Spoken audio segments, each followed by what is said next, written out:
Hello， 大家好。上个星期和大家分享了有关于联合国所公布的幸福国家排名，比较了马来西亚和荷兰的人民幸福感，结果得到了两极化的反应。有人说我只说西方国家的好，没有说西方国家的不好，也有人说我这是崇洋，这跟崇洋没有半毛钱关系。今天我就要跟大家讲讲马来西亚的优势。虽说只有西方国家的好，没有马来西亚的好，即使我长居荷兰很多年，这一些马来西亚的优势至今我仍然念念不忘。我是小云，在这里我会每周和大家分享生活知识、个人经验、成长学习和融入异国生活的小技巧。我们住在二元对立的世界，有好的一面就一定会有坏的一面，有喜欢你的就一定会有讨厌你的，有爱你的就会有恨你的，这是最正常不过的定律。而马来西亚的优势在很多西方国家是看不到的，比方说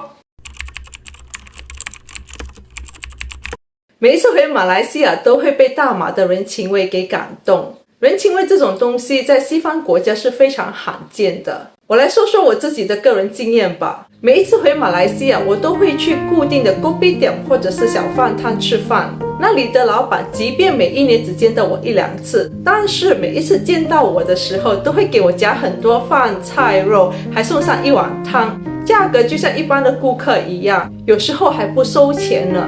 我都会感到非常的不好意思，就像大马人所说的拍谁，我都会跟老板说不用，太多了。但是老板都会这样回我，没关系，我请你吃，你一年才回来这一两次，吃多一点，不然回到荷兰就没有这些家乡的料理可以吃了。这些举动对于老板来说或许是非常普通的，但是感动到我了。还有的就是我们家的左邻右舍和朋友，当他们知道我回家了，都会煮好吃的，然后送到我们家。这一些人情味我在荷兰是很少见到的。因为疫情的关系，我已经快3年没有回家了，特别想念马来西亚。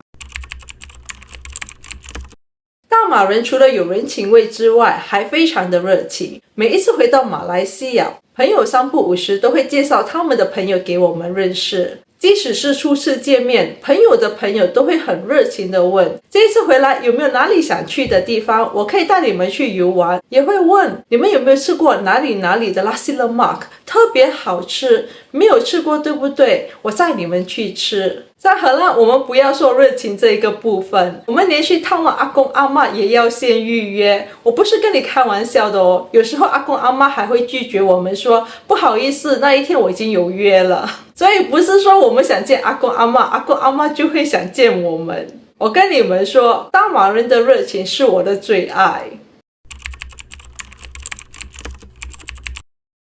马来西亚的美食这一点我就不用多说了，相信大家都知道，马来西亚是一座名副其实的美食天堂。料理可以从渔村美食、雍亚料理、马来料理、印度料理，从中餐到西餐，哪一样不是便宜、美味又可口呢？我最喜欢的就是马来西亚的大排档和妈妈档，个人觉得最好吃的料理就是这些路边摊料理啊，美味又可口。我在荷兰吃到最多的就是面包和番薯。当我们有朋友来探望我们的时候，都会问，怎么早餐面包、午餐面包、晚餐还是面包啊？但是当有荷兰朋友到马来西亚的时候，他们都会被马来西亚的美食震撼到。有一些他们本来不敢尝试的食物，但是因为当地人带他们去尝试，他们会觉得哇哦，那个没有想到是这么好吃的。当他们回到荷兰时，都会帮马来西亚做宣传，说马来西亚太多好吃的。马来西亚的客服太好了，不过这是一个主观的事情，我必须说我是被马来西亚的客服宠坏了。马来西亚给予顾客皇帝般的待遇，都尽量去满足顾客合理的要求，也不会让顾客在商店里等太久。这种服务在荷兰是不存在的。在这里我们会很常看到商店里只有一位服务员，这位服务员既是收银员也是客服，所以当有顾客询问问题的时候，其他要付款的顾客就必须要先排队等待这位服务员处理好前一位客人的问题之后再回来收款，这一等可能就要等上20分钟了。在荷兰的咖啡馆和餐厅也是一样的，不要感到惊讶，在10到20分钟之后还是没有人来招待你。在这里让顾客等待是最普遍的事情。马来西亚人听到这里是不是觉得自己很幸福呢？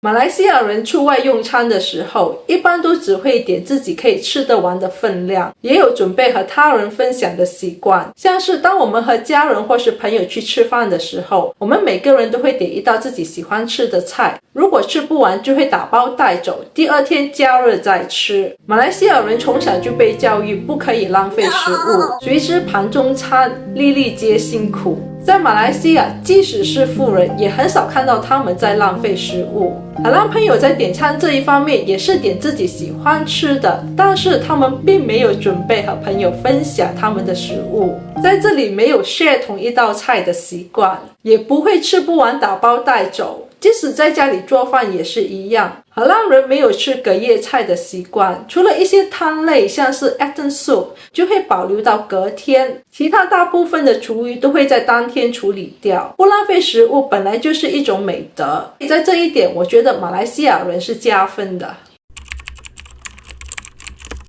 在马来西亚，我们每一天都会洗澡2次，一次是在早晨上班前或者是上课前，另外一次是下班后或者是放学后。当然这跟马来西亚的气候有很大的关系，毕竟马来西亚一年四季都是夏天，而且非常潮湿。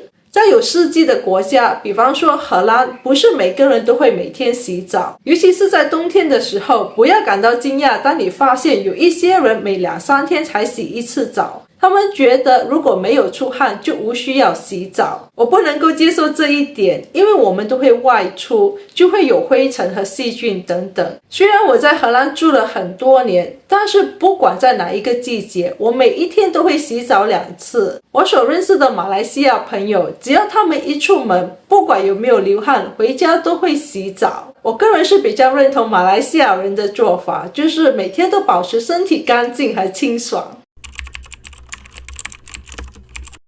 马来西亚人的抗压能力强，你可能会惊讶，像荷兰这样工作、劳工福利、社会福利制度比较完整的国家，还常有许多因为工作压力而造成的工作倦怠症，英文简称为 burnout。 在荷兰的职场上，3不5时都会听到有同事 burnout。 而马来西亚人的抗压能力大，什么艰难困苦都有翻过去的决心和对策。我觉得这跟传统文化息息相关。西方人从不会用懒来形容亚洲人，我最常听到西方人形容亚洲人为工作狂，肯吃苦，能吃苦，吃苦是人的本事，勤劳是一种美德。我讲了这么多，很显然我们的生活中都是充满了好的、坏的、喜欢的、讨厌的、爱的、恨的。如果说马来西亚不完美，荷兰也一样是不完美的。我们就是在这些不完美中找到一个平衡点，选择适合自己的生活罢了。客观来说，这世上并没有什么完美的生活方式，也没有完美的国家。好的，今天的分享就到这里。我是每周与你分享生活知识的小云。如果你觉得这个视频对你有帮助，请给这个视频点个赞，也欢迎你分享和转发给更多你觉得对他们会有帮助的朋友。我们下期再见，拜拜。